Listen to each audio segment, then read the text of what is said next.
10-12 বছরে ইসকন বাংলাদেশে বহু হিন্দুকে লক্ষ লক্ষ মন্দির দখল করছে। সেনাবাহিনী আমাদেরকে প্রচুর নিরাপত্তা, হিন্দু মুসলমান আমরা ভাই ভাই এবং আমাদের কোনো শত্রুতা নাই, কিন্তু একটাই আমাদের শত্রু ইসকন। ইসকনকে আমরা দেখতে পারি না, ইসকন আমাদের বড় শত্রু। 10-12 বছরে ইসকন বাংলাদেশে বহু হিন্দুকে লক্ষ লক্ষ মন্দির দখল করছে জোর জবরদস্তি। আমি চাই ইসকন বাংলাদেশে চিরতরে ধ্বংস হয়ে যায়। ইসকন মন্দিরে আসে নাই এবং ইসকনটাই দুর্গা পূজা করে না, কালী পূজা করে না, লক্ষ্মী পূজা করে না, সরস্বতী পূজা করে না, এবং ইসকনটা শুধু ওই জগৎ কি প্রভুপাত ওইটা না খালি খাওয়া পারে। এখন যে কোনো ব্র্যান্ডের পুরাতন এসি বদলে নতুন ওয়ালটন এসিতে উপভোগ করুন 25% ছাড়।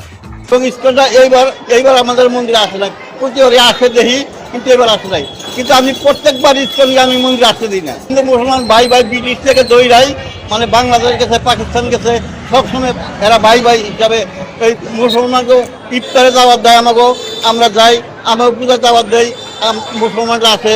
এই দেখেন মুসলমানরা যারা রয়েছে আমার মন্দিরে, এবং আমাদের কোনো রকম অসুবিধা নাই।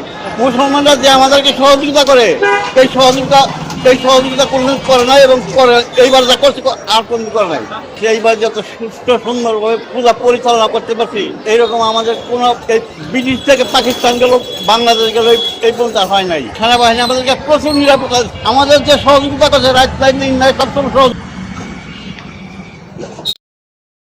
এই ব্যাপারে আপনার মতামত কি জানাবেন?